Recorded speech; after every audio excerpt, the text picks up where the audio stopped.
Hi there. Very soon, you're gonna be able to get smartphones priced at about 5,000 Kenya shillings in Kenya. And it's interesting because you're gonna be able to get this from the government.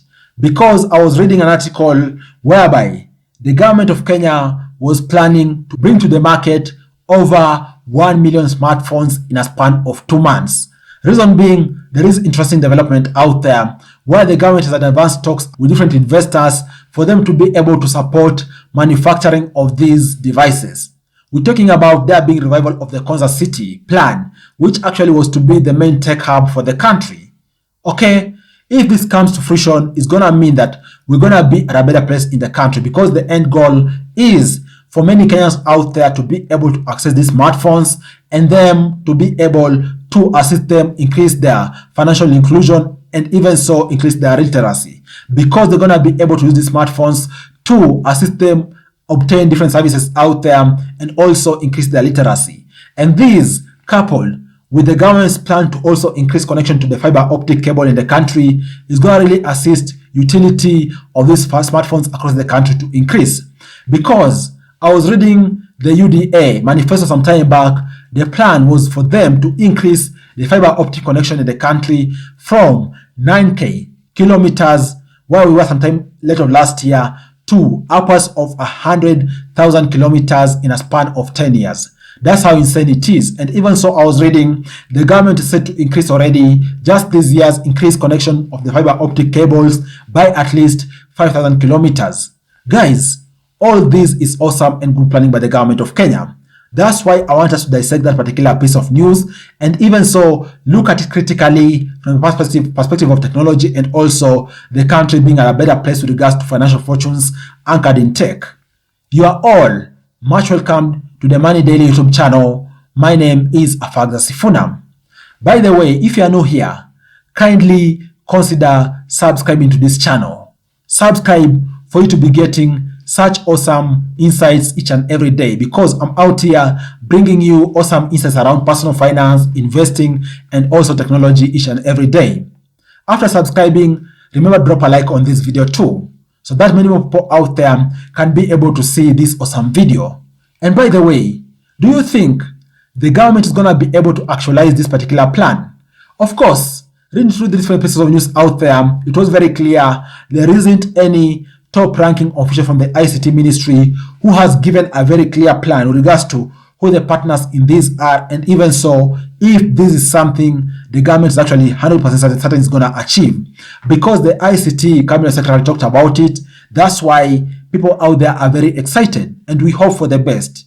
And by the way, I'm saying so because I remember about almost 20 years ago, Professor Bitange Ndemo had a very ambitious plan for the country. That time it was the PS for ICT in the country with regards to setting that ecosystem around that particular area on Mombasa Road, around the Samia Park area, whereby he wanted to begin the Africa ICT Savannah, okay? The Savannah for the continent. That was the equivalent of Silicon Valley. The ICT hub for the continent could have been in Kenya. But of course, the industrialists out there didn't allow me to be able to do that.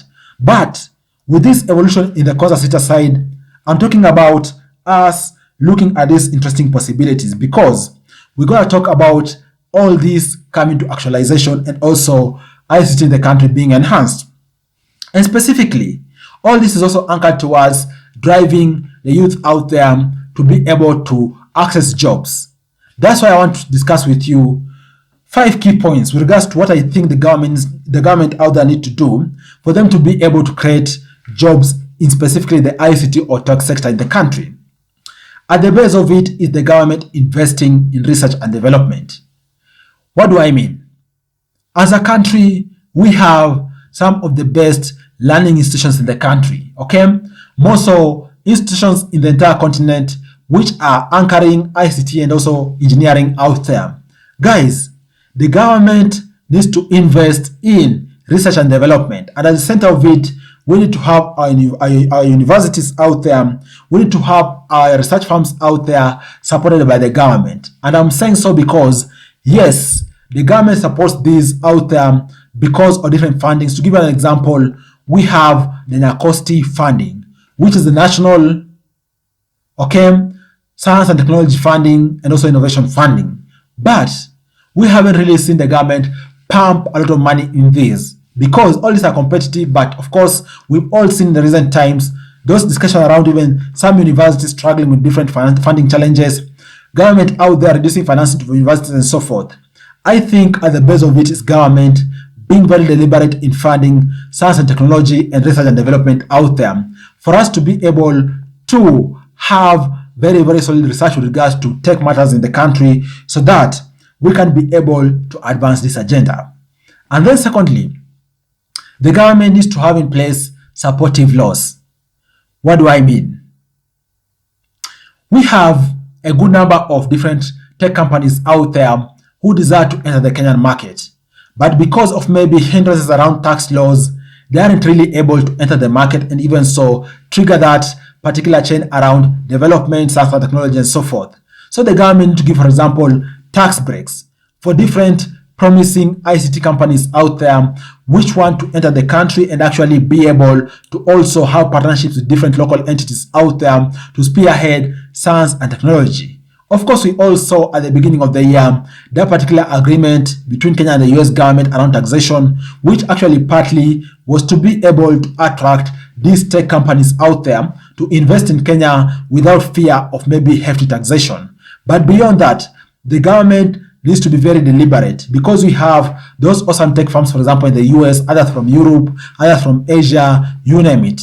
All these, as long as a tech company is promising and they can be able to span awesome technology developments in the country and also job creation, I think the government needs to have a good package for them to be able to enter the country, okay? And then the third, where the government can be able to support science and tech and also ensure it spurs job creation in this space is through having seed funding for startups in the country.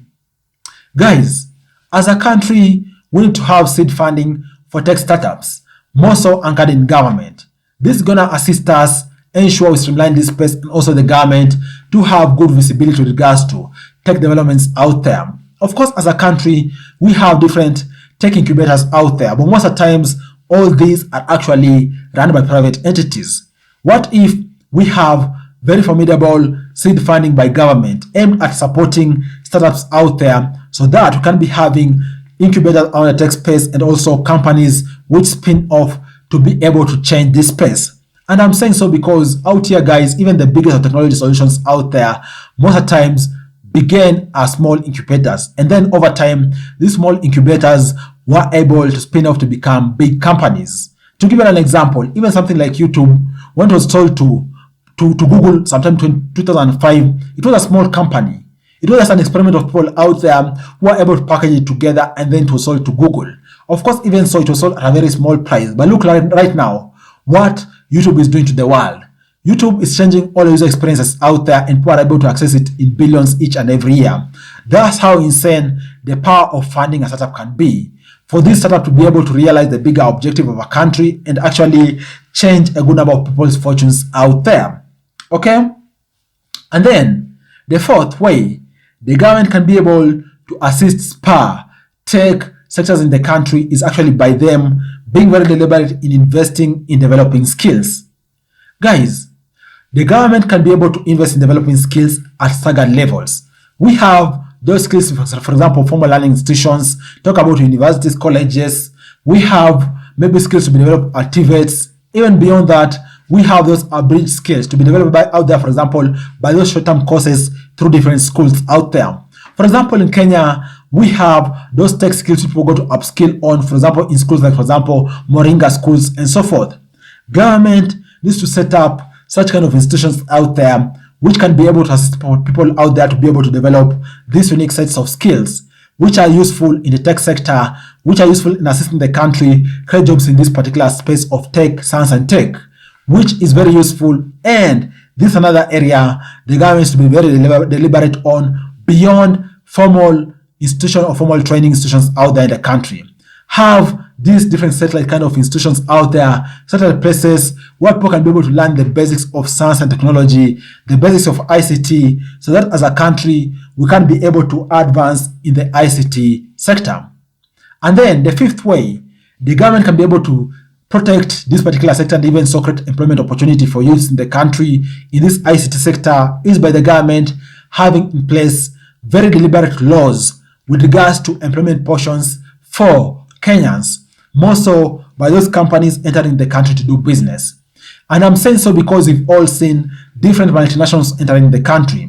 For example, we saw the first ever lab in the country with regards to research at a large scale being set up by the IBM Research Africa about 10 years ago.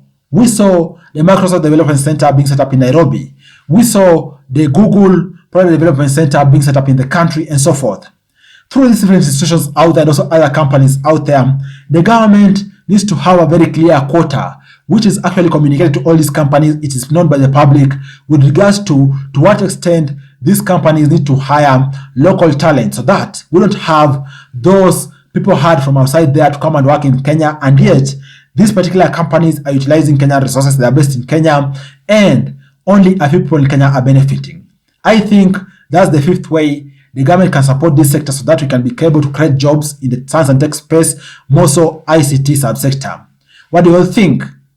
I hope you got one or two ideas which are enticing, and hopefully the government can be able to implement them over time. But most importantly, are you looking for that particular smartphone valued at 5K, which the government is going to float to the market in the next 2 months or so? What do you think about this? Do you think it's going to be a reality? If not, what are your reservations? Thanks a lot for watching. I look forward to share with you other awesome videos next time. Bye bye, and you all take care.